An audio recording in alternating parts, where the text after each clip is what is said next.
Okay, before we get started, we'll just go over a couple announcements. As a courtesy to your fellow media members as well as the coaches and student athletes, please silence your cell phones. Please provide your name and media affiliation each time you ask a question during the press conference. If you are joining on Zoom, please use the raise hand function for questions. We will address questions in the room first, then go to Zoom if time allows. You are allowed to take photos, but flash photography is prohibited. Recording a press conference on your cell phone or on cameras is also prohibited. On the podium today, we have TCU head coach Mark Campbell and student athletes Olivia Miles and Taylor Bigby.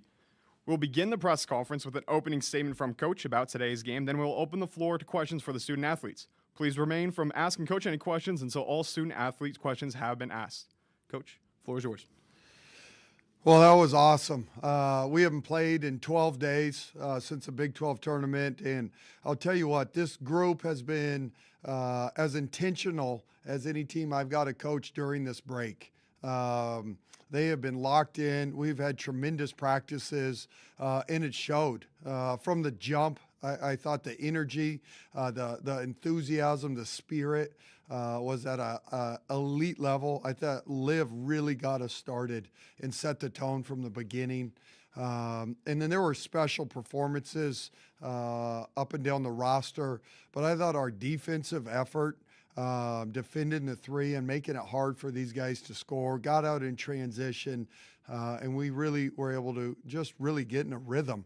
And so in March, you're at home, you're watching all these games. This group was just, you could tell they were itching and ready to go compete. And so that's 40 minutes. We talk about it's an 80-minute weekend. That's 40 down. We got 40 left. But I'm just proud of this group. They were ready to go today. We'll now take questions for the student athletes. Olivia, Mark talked about you setting, Melissa Treebwasser, Frogs Insider. Mark talked about you setting the tone early, obviously, for the first 5 baskets you assisted on, but your rebounding, I think, really was kind of where we saw your energy. You had 4 early rebounds. I mean, were you kind of in that mode of, like, I'm just going to get every ball I can today? Yeah, you know, it's a different sense of urgency that I came with, and I promised myself that I'd help my team out in any way that I can, and I know that it starts with me, and attacking the glass early so I have the ball in my hands and I can control it was favorable for us tonight. And then obviously when you have someone hitting shots at that level, it's incredible. So just keep finding her, find the hot hand, and the energy flows through all of us when it starts on defense, and then we flow into our offense. Lawrence Dow, Forward Star Telegram. Mark also talked about the spirit, and that really seemed on display when Taylor had her 4-3 in a row. You guys all kind of meet there at half court, just like the camaraderie you guys had. Can you just talk about how close this unit is and how you guys all kind of rally around each other? Yeah, it's special, you know. Seeing Taylor in the gym every day working on those very shots, to see it come out when it actually matters. Every moment matters, but you know now it's a real deal. So you know you can't help but be happy for that person. And like I said, it's contagious when she's hitting threes, and then she gets to attack a closeout and then hit someone else, and then they hit a three. So it just spills over, and we're all just happy to see each other thrive and succeed, right? I would say for me, I just piggyback off of that. Like, we're all just so happy for each other. And, yeah, tonight was my night, but there's many other nights where I feel like it's other people's nights, and we're always just so happy for one another because we see everyone in the gym every day. So, Tori Couch, TCU on site. Taylor, you really got a rhythm there in this second quarter, hitting those 4 threes in a row. Were you just feeling it? Was it something defense was doing? The passes, just what got you into that rhythm? I think part of it is this one right here, finding me, and then just confidence, and just being in the right spots at the right time. And Mark talks to me about hunting shots all the time, and I feel like that's kind of what I was doing in the first half, and they just kept losing me. So, but more credit to her and my teammates for finding the hot hand, for sure. Jules Conti with Frogs today. You guys were wearing jerseys that had the number 40 on the back of it, saying that you need to put 40 minutes of good basketball together, which was kind of the tone with 10 new players going to this season. But how did you really feel that momentum switch and change as it hit March and you were going into this tournament, especially playing in your home court? Yeah, I think we have 7 seniors, so that's like half of our team, and we understand, like I said, the sense of urgency we have to play with. And we haven't put together a full 40 minutes of TCU basketball this season. And even though Mark may say we did today, I do think there's a whole other level we can get to, but I'm just proud of our effort. And when we play with that sort of effort and that sort of camaraderie and chemistry, it's hard to stop us on both ends of the floor. I think it just means more, and we kind of know that we had to be super focused because it is win or go home, and like she said, there's 7 of us that are seniors, and of course both of us, like it's our last year, so I think just giving it our all. Sydney Henderson, USA Today Sports. At what point in the game did you guys feel like you were having a career night individually? Oh. Honestly, I'm not going to say I blacked out, but honestly, I was just out there playing with my team. I wasn't playing to get 27 tonight, but they just kept finding me, and it was just within the flow of our offense. Yeah, I'd say the exact same thing. I think I was finding people early, and I literally told Mark, I was like, if I go out there and I have 0 points and 20 assists, like I'll be just as happy. That's just what I love to do, and that's what brings me the most joy playing basketball. So. Follow-up for you, Olivia. The WNBA signed or agreed on a new CBA earlier this week. As someone who's projected to go high in the draft, what do you have any thoughts on that? Thankfully. I was getting nervous there for a little bit. No, just grateful that the players were able to get what they deserved and get in the fight. Obviously, we know it's been a long-winded back and forth between the two, but I'm just glad that we're seeing the light at the end of the tunnel, and that means the new people coming into the league have a good foundation to start off on. Olivia, Stephen Hawkins with the AP. Like you said, you'd have been happy with 20 assists and no points, but at what point did you really want to get another triple-double in the NCAA tournament? And you gave up a couple of chances there, in the fourth quarter. Yeah, I would be happy with 0 points and 20 assists, but once I heard that I had 10 rebounds early on, I was like, okay, so I have to go get it now. So, he trusts me. He puts me in situations where I can go and get it done. And then ultimately, like I said, when my teammates are hitting shots, it only makes it easier for me to score. So. Melissa Treewasser, Frogs Insider again. Olivia, at TCU, you've now set a new career high in rebounds in a single game. You've tied your career high in assists in a single game. You set your points career high in a single game, all in this 1 year in this system. You talked about making the choice to come to TCU, and one of those things being getting your confidence and your love for the game back. Is that kind of embodied in the results that you've had? Yeah, I can't even explain it.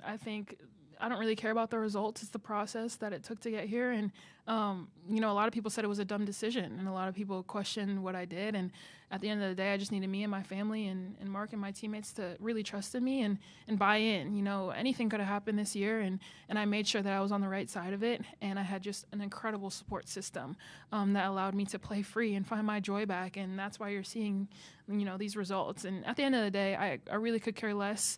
I went through a major injury a few years back, and the only thing that makes me happy at the end of the game is if I'm healthy and if I had fun. So whatever comes out on the box score comes out, but at the end of the day, this game's about joy and love and the impact you have on people. Any other questions for the players? If not, players, you guys are good? Job, Scott. Okay. And we'll now open the floor for questions for Coach.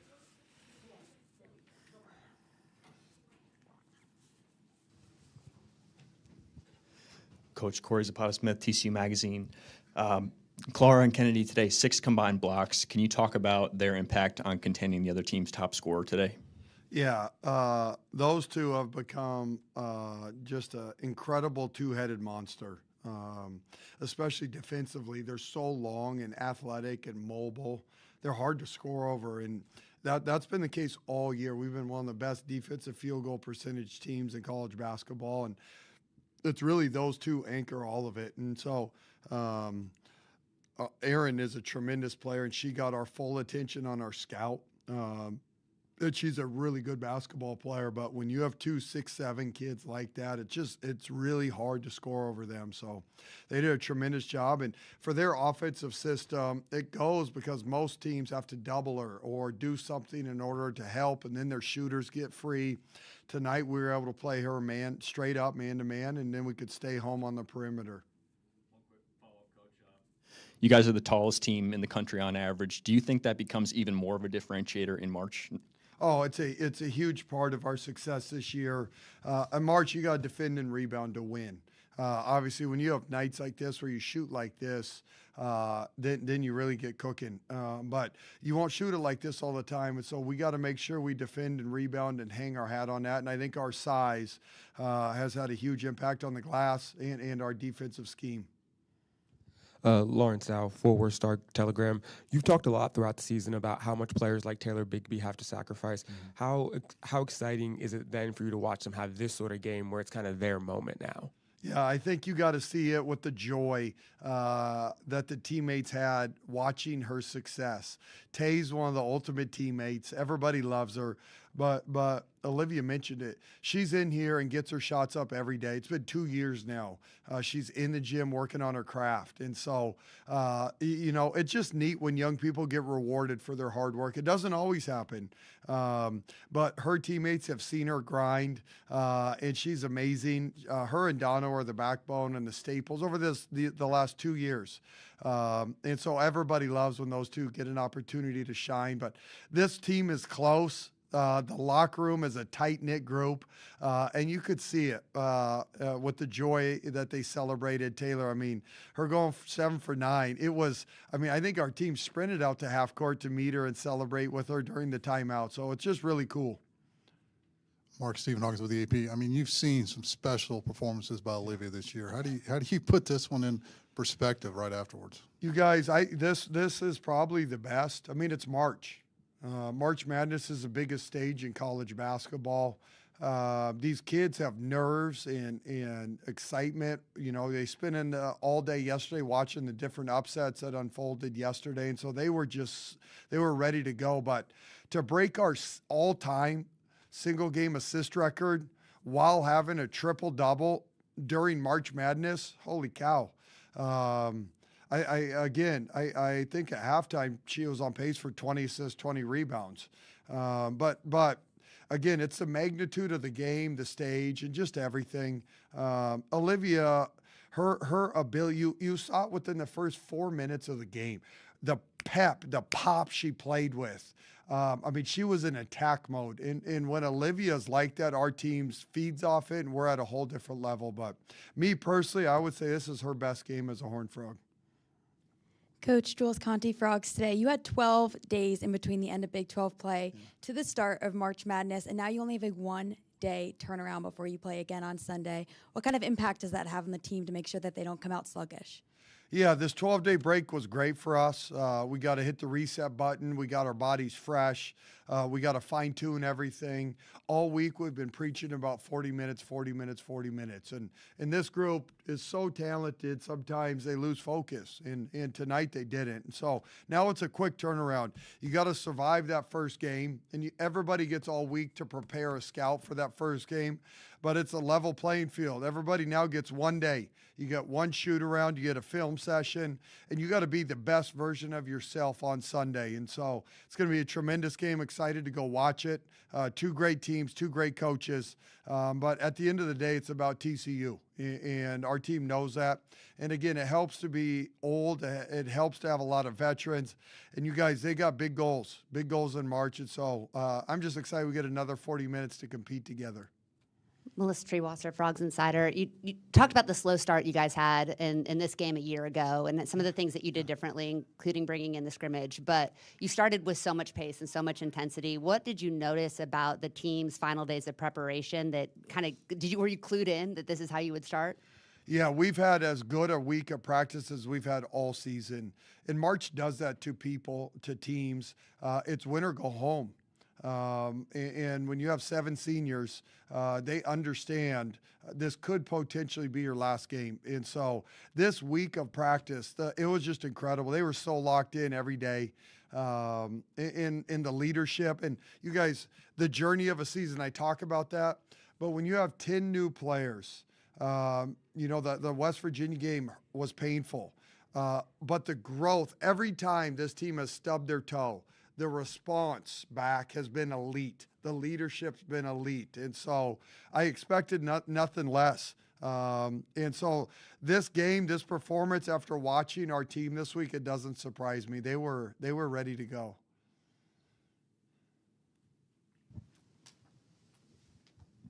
Tori Couch, TCU on a site. Coach, you said this is Olivia's best performance as a Horned Frog. What's maybe the 1 or 2 things that stood out to you since she's arrived here that you feel like she's grown the most in or has really jumped out about her development? Man, I could give a long-winded answer. It's you guys, for players like Olivia and Haley, I say that because of just who they are coming in here, but it's all these portal players. When you come here and you have one season left. You got 7 months, 8 months together. It takes a huge leap of faith. You guys, you're coming to a new program with new coaches, with new teammates, to a new city, and you got to get it right. You get one shot to get it right. There's a lot of pressure that kids put on themselves to accomplish their individual goals. Then you have your team goals. Like, it's really, really challenging. It's really, really hard. And so Olivia, when she comes here, and someone of her magnitude and what she's trying to accomplish, to take a leap of faith and do that, but then you have to go do it. And Olivia's not the only one. You have a batch of players that came here to do that. And so the growth to see this group from the beginning, and the evolution of becoming a team and a family, and Olivia saying, I could care less if I scored 0 or had 20 assists. To watch her lose herself in the journey, and it's unfolded again. It happened last year. It's just so special. Her leadership, growth from the beginning of this season till now, is something I'm probably the most proud of watching her do that, to take ownership of this group, to pour herself in. And that takes a process to trust and to put your guard down. And so that's been really neat. Her confidence in herself as a scorer. Olivia is this just world-class passer. I mean, there's like 5 players at any level that have her vision in the world. But to see the growth in her scoring ability has been really neat. So there's so many different areas that have been fun to watch, the evolution of Olivia her last year. And I have just enjoyed the journey and the process with her, and that allowing us to coach her. I mean, this kid has such a brilliant basketball mind and understanding, and it's someone you got to earn their trust, and you got to. They challenge you in a really good way, and so I couldn't be more proud of her. That is all the time we have for today, Coach. Thank you. Oh my gosh, we cannot end without that. Nia Jackson had the scout, and we'll see who wins this next one. Go Frogs, see you on Sunday. Melissa, great call, good reminder. It's a tradition. No, we all would have been in trouble. I would have walked back in. Thanks, you guys.